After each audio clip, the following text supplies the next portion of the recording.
जय हिंद बच्चों। स्वागत है आप सबका आपके अपने ऑनलाइन क्लास लर्निंग पैशन में। तो बच्चों, जैसा कि हम सब लोग सॉल्व कर रहे थे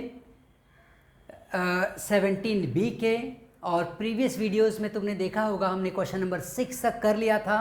तो चलो आज हम स्टार्ट करते हैं क्वेश्चन नंबर 7 से। अपने अपने टेक्स्ट बुक में एक बार आप सब रीड करो, देखो सिचुएशन क्या दिया गया है, और उसके बाद फिर से आप इस वीडियो को देखना स्टार्ट करो। तो पहला काम क्या करना है बच्चों, टेक्स्ट बुक में से क्वेश्चन को रीड करना है, उसकी सिचुएशन को समझना है, वो क्या कह रहे हैं उतना रीड कर लेने के बाद फिर से वीडियो ऑन करना है और फिर इस लेक्चर को अटेंड करना है। ठीक है बच्चों, अगर आपने रीड कर लिया है तो चलो हम डिस्कस करते हैं क्वेश्चन नंबर 7 को। क्वेश्चन नंबर 7 में देखो बच्चों क्या बता रहे हैं ना, कि दो सर्कल्स हैं और ये दो सर्कल्स के बीच में एक ऐसा कॉर्ड है। क्या है बोलो? कॉर्ड। एक ऐसा कॉर्ड है, एक ऐसी लाइन है जो कॉमन है। मान लो ये सेंटर में, यहाँ पे मैं ओ बोल रहा हूँ और इसका सेंटर मैं ओ डैश कहता हूँ। तो ये जो कॉर्ड ए बी है वो इस सर्कल का भी कॉर्ड है और इस सर्कल का भी कॉर्ड है। अब इसके सिवा इंफॉर्मेशन और क्या दे रहे हैं हमें, क्वेश्चन में और बता रहे हैं ना कि इसका जो डायमीटर है वो कितना बता रहे हैं, इसकी वैल्यू, अब ये बड़ा है तो इसी की वैल्यू मैं लेता हूँ, इसका डायमीटर वैल्यू बता रहे हैं 50 सेंटीमीटर। तो सीधी बात है बच्चों, अगर डायमीटर 50 सेंटीमीटर हुआ तो रेडियस की वैल्यू कितनी हो जाएगी? 25 सेंटीमीटर। यस। वैसे ही दूसरे सर्कल का डायमीटर बता रहे हैं 34 सेंटीमीटर, तो इसका भी रेडियस कितना हो जाएगा बच्चों? 17 सेंटीमीटर। इतना तो इंफॉर्मेशन हमें दिया गया है, इतना इंफॉर्मेशन हमें दिया गया है। तो पूछ क्या रहे हैं, क्वेश्चन में क्या पूछा जा रहा है? क्वेश्चन में पूछा जा रहा है कि ये सेंटर ओ और सेंटर ओ डैश, ये इनके बीच का जो डिस्टेंस है ये कितना रहेगा, ये है क्वेश्चन मार्क। ठीक है बच्चों, हमने समझ लिया क्वेश्चन। एक बार फिर से समझो, दो सर्कल हमें दिया गया है, इन दोनों सर्कल्स के बीच में एक कॉर्ड है जो कॉमन है। इसका भी रेडियस मुझे पता है, इसका भी रेडियस मुझे पता है। अभी इन दोनों सेंटर्स के बीच का मुझे डिस्टेंस पता करना है। तो बच्चों इस क्वेश्चन को हमें सॉल्व कैसे करना है वो देखो। हम सबसे पहले यहाँ से एक परपेंडिकुलर ड्रॉप करेंगे जो इस कॉर्ड को बाइसेक्ट करेगा और ये दोनों वैल्यू इक्वल हो जाएंगी। और फिर यहाँ से भी हम एक परपेंडिकुलर ड्रॉप करेंगे और ऑफ कोर्स ये दोनों परपेंडिकुलर एक स्ट्रेट लाइन ही रहेगी। क्यों ऐसा रहेगा? बिकॉज ये कॉर्ड जो है वो कॉमन है, और अगर कॉर्ड कॉमन है तो सिर्फ एक लाइन ऐसी होगी जो इसको क्या होगी? परपेंडिकुलर होगी। Because we can draw only one line which is perpendicular to a cord.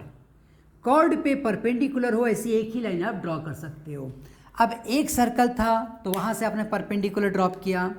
अगर कोई दूसरा सर्कल भी रहेगा, कोई दूसरा सर्कल भी होगा, तो उसके लिए भी ये अगर कॉर्ड है तो यहाँ से जब तुम परपेंडिकुलर ड्रॉप करोगे तो ये परपेंडिकुलर भी उसी लाइन में जाएगा।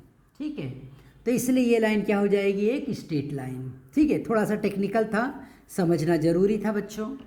तो चलो इस क्वेश्चन में देखो हम क्या लिखेंगे। सबसे पहले ना हम यहाँ लिख देते हैं कि गिवन पार्ट हमारा क्या है, क्या हमें दिया गया है। तो गिवन में हम लिख देते हैं कि diameter equals to 50 centimetre, so radius equals to 25 centimetre, और फिर बता दो so O dash A equals to 25 centimetre radius,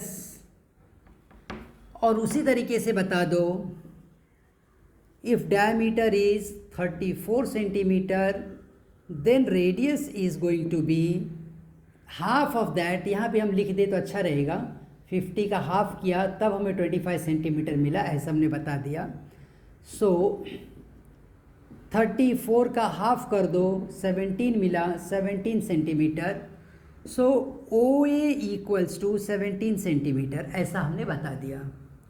अब हम यहाँ पे एक कंस्ट्रक्शन लिखते हैं. कंस्ट्रक्शन में हम क्या लिखेंगे? ज्वाइन ओ डैश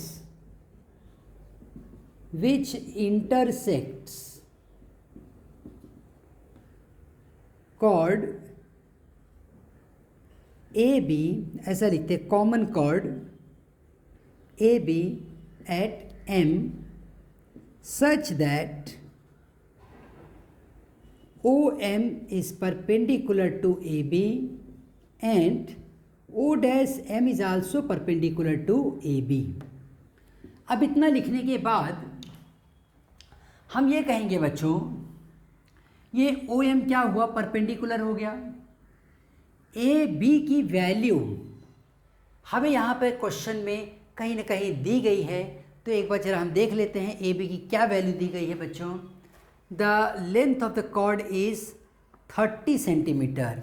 इस कॉर्ड का जो लेंथ हमें दिया गया है वो कितना दिया गया है? 30 सेंटीमीटर. सो ये इंफॉर्मेशन भी लिख देता हूँ, chord A B equals to 30 centimetre. ये जो कॉर्ड ए बी दिया गया है वो कितना है? 30 सेंटीमीटर. तो अब मैं बोलूँगा A M equals to M B equals to half of the A B, AM equals to M B equals to half of the 30, कट किया 15 मिला. AM equals to M B equals to कितना हो गया? 15. यहाँ रीज़न दे दो बच्चों, perpendicular from centre bisect of circle bisects the chord, bisects the chord. अच्छा, जब हमने ये देखा कि भाई परपेंडिकुलर है, जिसने इसको बाइसेक्ट किया तो ये 15 हो गया. अब देखो हमें जो फाइंड करना था ओ डैश था. सो हम इस वैल्यू को देखो यहाँ लिखेंगे, in triangle O A M by Pythagoras theorem, by Pythagoras theorem, OA square equals to AM square plus OM square. OA कितना दिया गया है बच्चों? 17. AM की वैल्यू कितनी है? 15. और OM यहाँ पे अननोन है, ठीक है ना. तो हम यहाँ पे OM ऐसे ही रखेंगे, OM स्क्वायर ऐसे ही रहने दो एक जगह पे. और ये 17, कुछ तुम ऐसा इमेजिन करो कि ये 15 यहाँ से यहाँ मूव होगा. मैं इसी तरीके से लिखता हूँ ताकि कन्फ्यूज़न ना हो. 17 कितना हो गया? 289 minus 225 is what? OM square. अब 289 में से 225 आप माइनस कर लो, 289 में से 225 माइनस कर लो, ये कितना आ गया? 64. तो यहाँ पर हम लिखेंगे 64 equals to OM square. So 8 square is what? OM square. So OM value is what? 8. तो यहाँ से बच्चों हमें ये OM वैल्यू कितनी मिल गई? 8 मिल गई, ठीक है ना. इसी तरह से हम क्या करेंगे, अब सेकंड पार्ट में चलेंगे और वहाँ पर भी हम वर्क करेंगे और इस तरीके से O डैश M को हम पता कर लेंगे. तो हम बच्चों यहाँ लिखेंगे, in triangle AO dash M, value of O dash A हम ऑलरेडी लिख चुके हैं, एक बार फिर भी लिख दे रहे हैं. O dash A equals to 25 centimetre. लिख दो रेडियाई और रेडियस ऑफ सर्कल. उसी तरीके से बच्चों AM की भी वैल्यू तुम्हें 15 सेंटीमीटर ऑलरेडी फाइंड आउट कर ली है, अलग से फिर कुछ बोलना नहीं है उसके लिए. अब लिख दो by Pythagoras theorem. Pythagoras theorem से तुम क्या लिख सकते हो? AM square plus O M square O dash M square equals to O dash A M की वैल्यू कितनी थी 15 the square, O dash M की वैल्यू हमें पता नहीं है, ओ ए की वैल्यू कितनी है 25 the square, O dash M square equals to 625 का स्क्वायर कितना हो जाएगा बच्चों 625 माइनस 225, ठीक है ना। 15 का स्क्वायर कितना आया 225। तो ये ओ एम स्क्वायर वैल्यू इसको माइनस करके तुम देखो 625 माइनस 225 ये 400 आ गया, तो यहाँ पे 400 लिखो। ओ एम स्क्वायर कितना हो गया 20 द स्क्वायर, ये डैश लिखते चलना है। This is equals to O M equals to how much 20।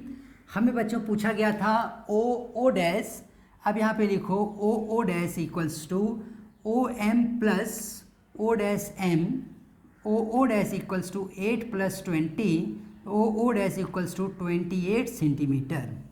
तो ये रहा तुम बच्चों तुम्हारा आंसर, ठीक है। एक समराइज़ कर लेते हैं कैसे हमने इस क्वेश्चन को सॉल्व किया। सबसे पहला काम हमने क्या किया कि यहाँ से परपेंडिकुलर ड्रॉप किया, एक लाइन ड्रॉ की जो ओ एम से होते हुए ओ डैश तक गई। अब उसके बाद हमने इस ट्रायंगल में काम किया, पाइथागोरस की मदद से 8 फाइंड किया, फिर पाइथागोरस की मदद से इसको फाइंड किया 20, ऐड कर दिया, दोनों के बीच का डिस्टेंस हमें मिल गया, ठीक है बच्चों। तो अब हम आगे बढ़ें, हमने अभी यहाँ पर 7th क्वेश्चन कंप्लीट किया। अब आगे बढ़ते हैं हम लोग अगले क्वेश्चन की तरफ। आप सब हमेशा की तरह पहले आप क्वेश्चन रीड करो, ट्राई करो, अंडरस्टैंड करो सिचुएशन को, और फिर सॉल्यूशन को आके देखो। वीडियो पॉज कर लो और सॉल्यूशन अपने क्वेश्चन को एक बार अच्छे से रीड करो।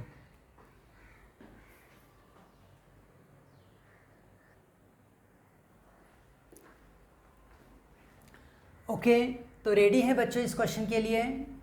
देखो यहाँ पे क्वेश्चन नंबर 8 में क्या दिया जा रहा है। क्वेश्चन नंबर 8 में हमें ये दिया गया है कि 2 सर्कल्स हैं और 2 सर्कल्स के अपने अपने कॉर्ड्स हैं,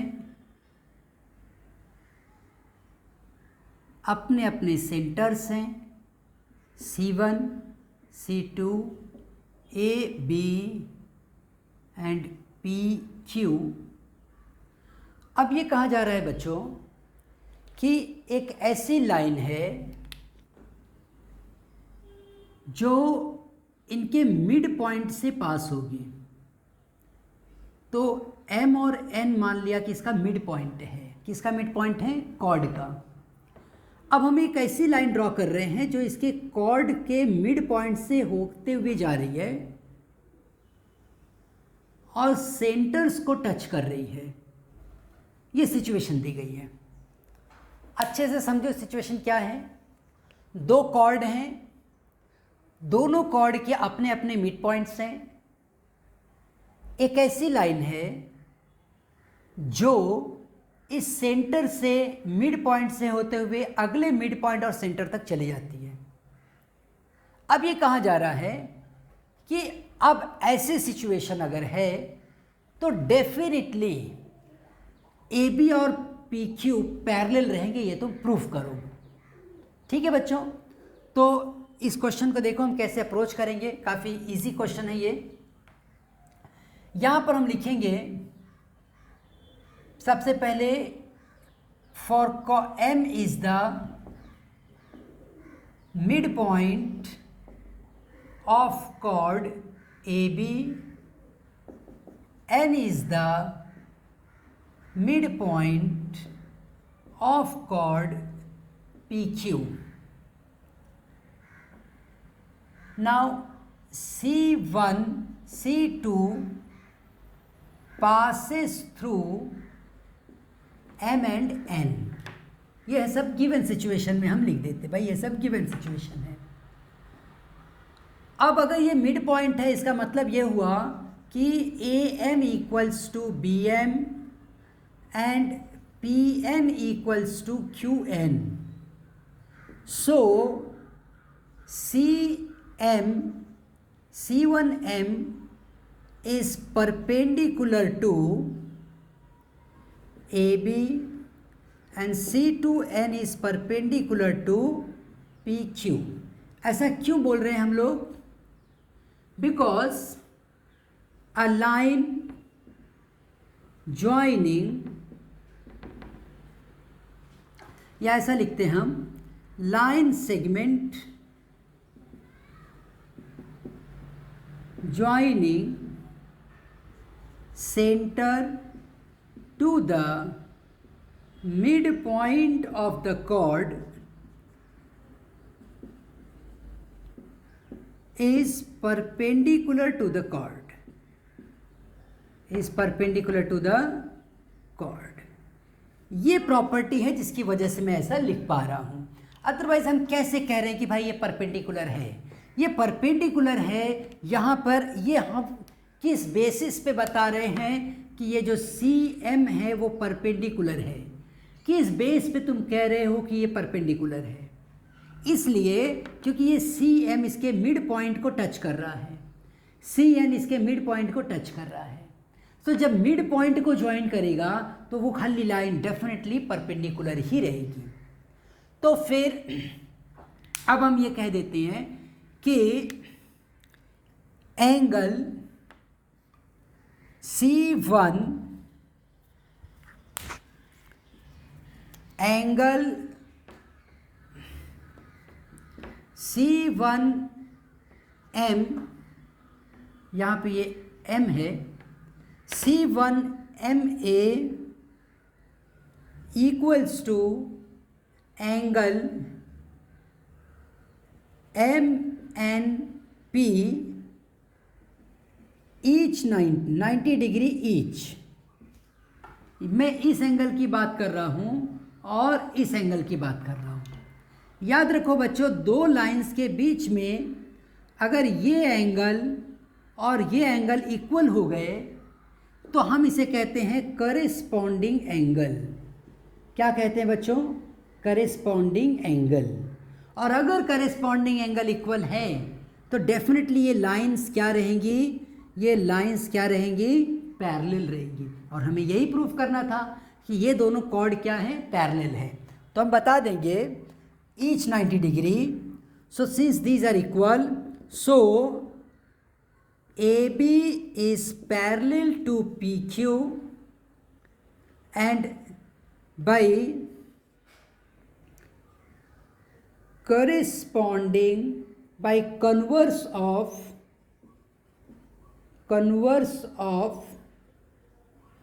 corresponding angle property. Corresponding angle property क्या कहती बच्चों?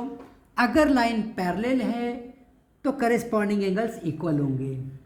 उसका कन्वर्स क्या होगा? अगर एंगल्स इक्वल हैं तो लाइंस पैरेलल हैं। तो हम यहाँ पे कह रहे हैं कि अगर ये दोनों एंगल्स इक्वल हैं तो line, it implies that lines are parallel. So chord AB is parallel to chord PQ, proved। ये क्या हुआ? प्रूफ हो गया। ठीक है बच्चों, तो यहाँ पर हमने 8th क्वेश्चन कंप्लीट किया। चलो अब 9th क्वेश्चन की तरफ आगे बढ़ जाते हैं। आप रीड करना स्टार्ट करो बच्चों। देखो क्वेश्चन नंबर 9 में हमें क्या सिचुएशन दी जा रही है। क्वेश्चन नंबर 9 में बच्चों सिचुएशन ये दिया गया है कि देयर आर 2 सर्कल्स, और ये दोनों सर्कल्स में क्या स्पेशलिटी है कि इनके सेंटर्स को ज्वाइन करने वाली लाइन एक्चुअल में यहाँ पर एक कॉमन लाइन जाएगी, दैट इज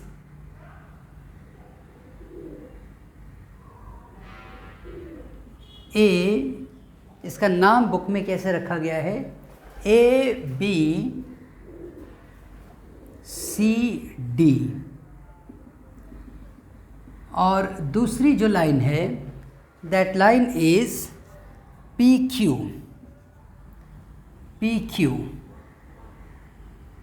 ये लाइन PQ है। अब बच्चों क्वेश्चन में हमें ये पूछा जा रहा है कि ये ABCD वाली ये जो लाइन है ये क्या है, इसको परपेंडिकुलर इसने दिया है। तो टू प्रूव में दे रहे हैं, क्या प्रूव करना है, A B equals to C D, मतलब ये इतना पार्ट इतने पार्ट के बराबर है, ये हमें प्रूफ करना है। और दूसरा A C equals to B D, A C equals to B D, यहाँ से यहाँ तक ए सी इक्वल्स टू यहाँ से यहाँ तक बी डी। तो ये क्वेश्चन भी बच्चों हम लोग बहुत आसानी से सॉल्व कर सकते हैं। यहाँ पे एक ही प्रॉपर्टी यूज़ करना है, उसने खुद कहा है P Q is perpendicular to A B C D, तो हम यहाँ वो भी पॉइंट लिख लेते हैं। गिवन में जाएगा P Q is perpendicular to A B, let M be the point of intersection, कि भाई इस एम पॉइंट पे इन्होंने एक दूसरे को कट किया है। ठीक है, तो हम लोग यहाँ पर बच्चों लिखते हैं, पहला एक पॉइंट लिखेंगे, P M is perpendicular to B C, so B M equals to M C and Q M is perpendicular to A D, so QM is perpendicular to AD, so AM equals to DM। यहाँ से हम बोल रहे हैं कि ये QM अगर perpendicular है तो इस बड़े सर्कल में देखो यहाँ से यहाँ तक की वैल्यू इक्वल हो जाएगी DM के। रीज़न हम दे देंगे, कॉमन में रीज़न जाएगा perpendicular from centre, perpendicular from centre bisects the chord, perpendicular from center bisects the chord। तो perpendicular from center will bisect the chord। अब बच्चों हम यहाँ पे खाली एक बात देखते हैं कि हमें क्या प्रूफ करना है, ए बी हमें प्रूफ करना है। तो ए बी देखो हमें कैसे मिलेगा, अगर मैं A M minus B M कर दूँ तो वो किसके बराबर हो जाएगा, D M minus C M के। ठीक है, और यहाँ पे हमने ऑलरेडी प्रूफ किया हुआ है कि ये दोनों वैल्यूज़ क्या हैं, इक्वल हैं। बी एम और एम सी बराबर है, एम सी बोलो चाहे सी एम बोलो एक ही बात है। मैं चलो इसको सी एम लिख देता हूँ। ए एम डी एम ये भी दोनों वैल्यूज़ क्या थी, इक्वल थी। तो ये दो इक्वल वैल्यूज़ में से अगर जब तुम माइनस करोगे तो उनके रिजल्ट भी क्या रहेंगे, इक्वल रहेंगे। तो हम यहाँ लिखते हैं इट इम्प्लाइज दैट, इससे प्रूव होता है कि A B equals to C D. तो पहला पार्ट बच्चों हमने प्रूव कर लिया। अब सेकंड पार्ट की तरफ आगे बढ़ जाते हैं। सेकंड पार्ट में मुझे ए सी और बी डी चाहिए। ए सी एंड बी डी देखो ए एम तो इक्वल है, हमें पता है कि A M equals to D M. A M के बाद एम सी अगर ऐड कर दूँ तो A M plus M C equals to D M, यहाँ से यहाँ तक D M plus M B, ये हो जाएगा ए सी और ये हो जाएगा डी बी। ए सी जो है वो डी बी के बराबर हो जाएगा, ए सी जो है वो किसके बराबर हो जाएगा बच्चों, डी बी के बराबर हो जाएगा। और ये था, चाहे बी डी बोलो, बी डी, और ये था हमारा सेकंड प्रूफ और ये था फर्स्ट वाला प्रूफ।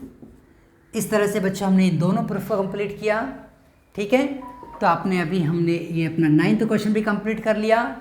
तो चलो अब हम 10th क्वेश्चन की तरफ आगे बढ़ते हैं। आप रीड करो क्वेश्चन, सिचुएशन समझ लो और फिर सॉल्यूशन की तरफ वापस आ जाओ।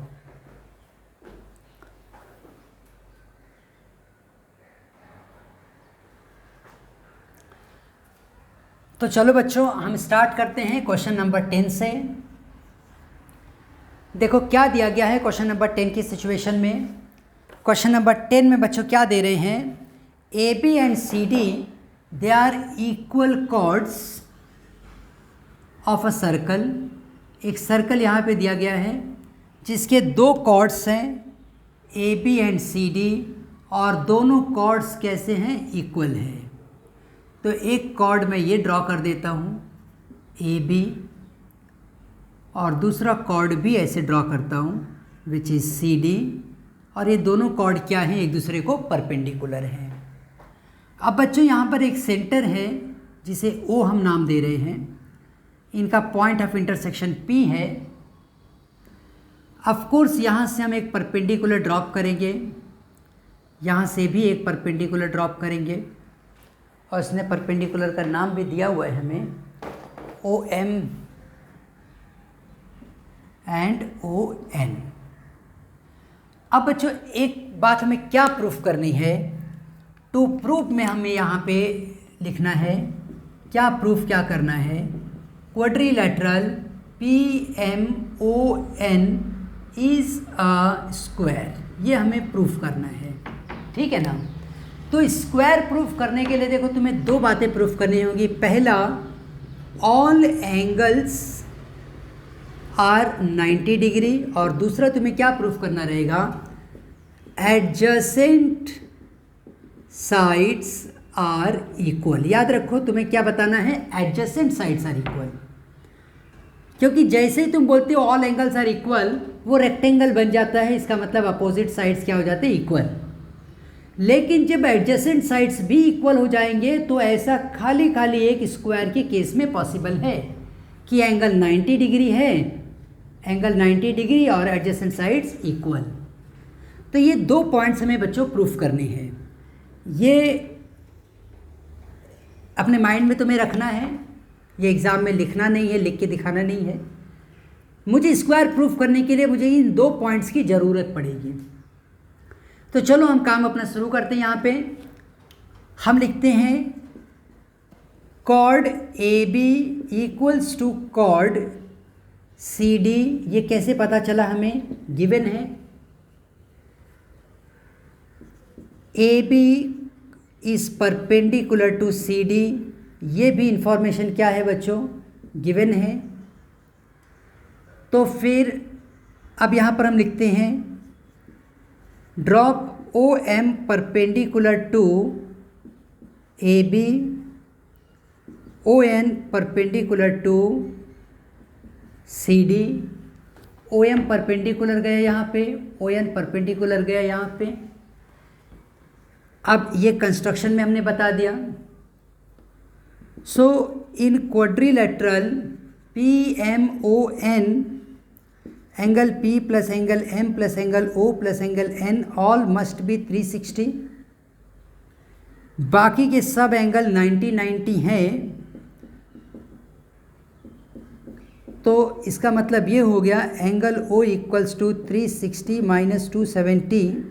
तो एंगल O भी क्या हो गया बच्चों, ये एंगल रिमेनिंग एंगल ये भी क्या बन गया 90 डिग्री। ये एंगल भी क्या हो गया 90 डिग्री। तो पहला पॉइंट तो हमने प्रूफ कर दिया कि सारे एंगल्स क्या है यहाँ पे 90 डिग्री। अब दूसरी बात देखो, हम यहाँ पर बोलेंगे OM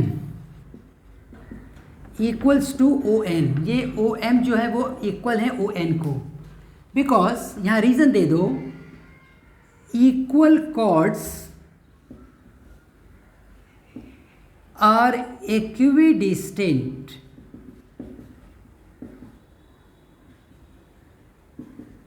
from the centre. Equal chords, जो कॉर्ड्स इक्वल होते हैं, जैसे AB और CD क्या है इक्वल है, तो सेंटर से उनका जो डिस्टेंस है वो भी क्या रहेगा इक्वल रहेगा। तो इसलिए हमने कह दिया OM इक्वल्स टू ON। ये जो OM था वो किसके बराबर दिखा बच्चों, अभी OM किसके बराबर दिख रहा है, ON के बराबर, ये भी इक्वल है। अगर ये दोनों इक्वल हो गए तो इसका मतलब, इसको आप सेकंड पॉइंट दे दो, adjacent sides are equal. So adjacent sides are equal, all angles are 90 degree. So quadrilateral PMON is a square.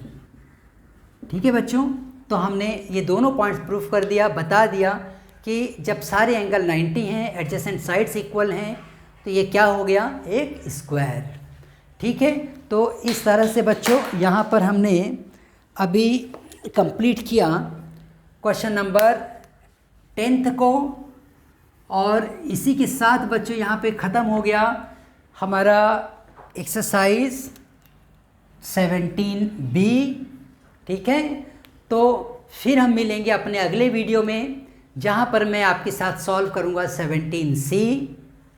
तब तक खूब मेहनत से अपनी पढ़ाई करते रहो, इन सब की प्रैक्टिस करो। कहीं कुछ डाउट अगर आपको आए मन में तो कमेंट्स में लिखकर आप पूछो। लेक्चर्स में अगर कहीं कुछ भी आपको एक्स्ट्रा सपोर्ट चाहिए, कुछ एक्स्ट्रा एक्सप्लेनेशन चाहिए, तो भी कमेंट्स में लिख के पूछो, क्योंकि बच्चों ये ऑनलाइन क्लास आप सभी के लिए है। आप सभी को अगर इसका बेनिफिट हो रहा है, सो ये मेरा अचीवमेंट होगा। तो ठीक है बच्चों, तो हम सब एक साथ कहेंगे भारत माता की जय।